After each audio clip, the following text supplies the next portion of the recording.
Kama sasa hizi mimi, okay. Honestly sijasoma hiyo masomo ya juu kabisa. Nimesoma tu kidogo. Lakini sana nipenda udriver. Na ndio maana sasa nafanya udriver saa hizi imeisha.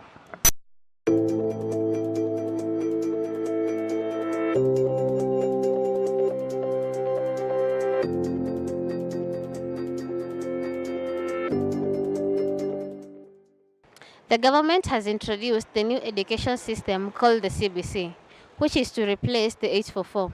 We are here to find out from Kenyans what they think about this. Stephanie Mwangi, Uzalendo News. It reached a point where the 844 was revised and some of the subjects were dropped along the way, like the home science, the art and craft. There is also music, home science. They were dropped from the 844 system. So now with this new curriculum now, we find that those subjects have found their way back. And I think those are very essential subjects for anybody, for these pupils who are growing up, so they can be able to do things on their own. Yeah, like most of the home science lessons that we learned, we apply them to date. They don't outgrow with time. So those skills are very, very important for them to be inculcated in these pupils as the early age as they are now. I think it's very efficient. We are not for CBC. We are for the objective-based curriculum, which we have been using since ever or since before. You see now the CBC has been used several times by the Western countries, like the US. It has been practiced even in South Africa, and it failed. So Kenya is not very superior. Kenya is just a third world developing country. And I don't think we can beat the US. So we better go for the objective-based curriculum until maybe a very comprehensive analysis and research is done about this. It depends sometimes, but there's no need you have to, for example, na challenge students, 844, iko more oriented on studies. For example, wanafunzi wanasoma subjects mingi, at long last anakuja kumeja at one subject, na did for example at a course like engineering, computer science, na deal na is physics, na wengine wanafunza vitu zingine.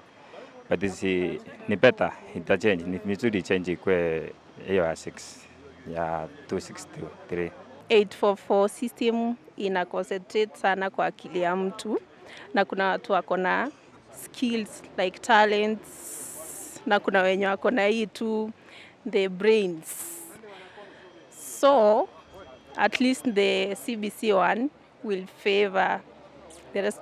You see, like now the 844, we usually concentrate on passing exam. We don't know the rest of the things. Like us, we were told ukienda shule soma kwa bidii. So we went to school, we concentrated mostly on books. So by the end, like when we go to the universities, you get yourself, you don't even know which course you are going to take. You end up in a course that is too difficult for you, or you have no idea because you were bright in school. You had the grades. So I think that this one which concentrate to the skills, at least someone will grow up knowing atakuwa nini in future. The issue is that how is it going to be implemented? The stakeholders haven't yet come out exactly what was the reason why they are changing the curriculum. You see, they are supposed to give the demerits and the merits of the old and the new, so that you weigh the two. But having new things doesn't mean that it's the best. Because tell me one thing: how is the old one bad? If it is bad, what was bad? What are you correcting? You see, always you have to correct. This is an old thing. You are supposed to improve it. So you always improve from you begin from the knowns to unknown. But the way it is, it looks like it's from unknown to the knowns, which is not the truth. You already have a system going in an old curriculum, isn't it? Now they want to have a new one introduced, isn't it? So now the question is, Have they compared the two and balanced it and seen, if we do this, it will be better this way? Of Matiang'i and Soshon is just alarming. So we need an agreement, a amicable understanding. Again, some of them have their children outside, not in the country. They should address issues of children, not about the policies and the principles.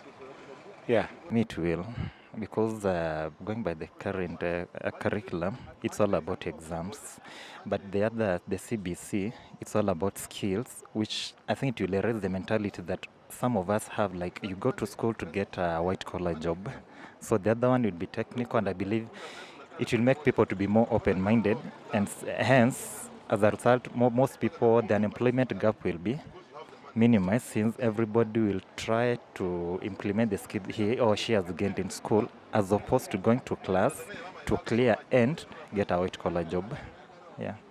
Kwangu mimi naona si vizuri mtu kusomea kitu yenye ajui.